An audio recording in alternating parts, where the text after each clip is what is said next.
America के 20 करोड़ से अधिक लोगों ने इस उम्मीद के साथ कोविड-19 रोधी टीके के कम से कम एक खुराक ले ली है कि इससे संक्रमण फैलने की दर कम होगी और लोगों की जान बचेगी।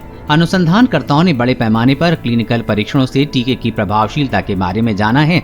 अध्ययन में टीकों को कोविड-19 से गंभीर रूप से बीमार पड़ने से बचने और खास तौर से मौत होने से रोकने में काफी प्रभावी पाया गया है।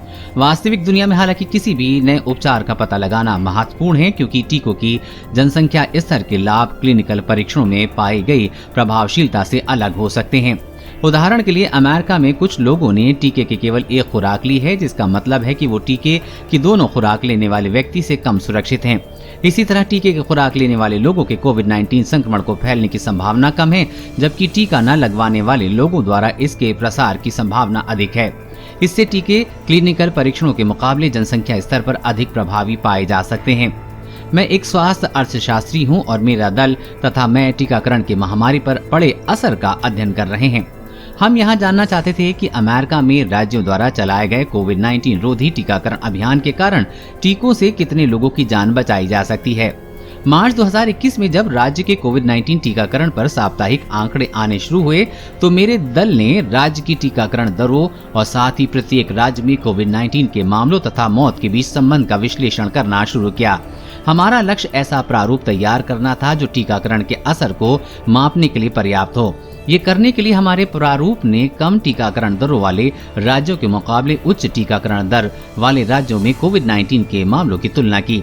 इस विश्लेषण के तौर पर हमने उन चीजों को पता लगाया जो कोरोना वायरस के प्रसार के लिए जिम्मेदार होते हैं, जैसे प्रत्येक राज्य के मौसम की आबादी में अंतर, सामाजिक व्यवहार और घर पर रहने, मास्क पहनने तथा व्यापारिक प्रतिष्ठान बंद करने जैसे आदेशों और सामाजिक व्यवहार में मौसम के कारण आए बदलाव। हमने इस तथ्य पर भी गौर किया है कि किसी व्यक्ति की पहली बार टीके की खुराक लेने और उनकी प्रतिरक्षा तंत्र द्वारा सुरक्षा पैदा करने के बीच कितना वक्त लगा। अपने प्रारूप की क्षमता का पता लगाने के लिए हमने सबसे पहले ये तुलना की कि संक्रमण से कितनी मौत हुई है और हमारे प्रारूप ने कितनी मौतों का अनुमान जताया था। हमारे प्रारूप ने 9 मई 2021 तक अमेरिका में कोरोना वायरस के कारण 5,69,193 मौत होने का अनुमान जताया था, जबकि उस तारीख तक 5,78,862 मरीजों की मौत हुई है।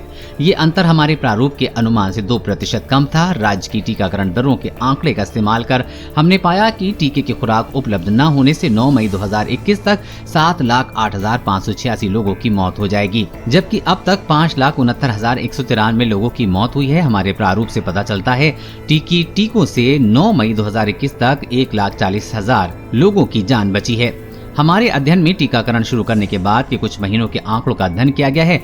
मैं दृढ़ता के साथ ये कह सकती हूँ कि तब से लेकर अब तक टीकों ने कई और लोगों की जान बचाई है। कोरोना वायरस और कोरोना वैक्सीन से जुड़ी हर अपडेट पाने के लिए चैनल को सब्सक्राइब करें।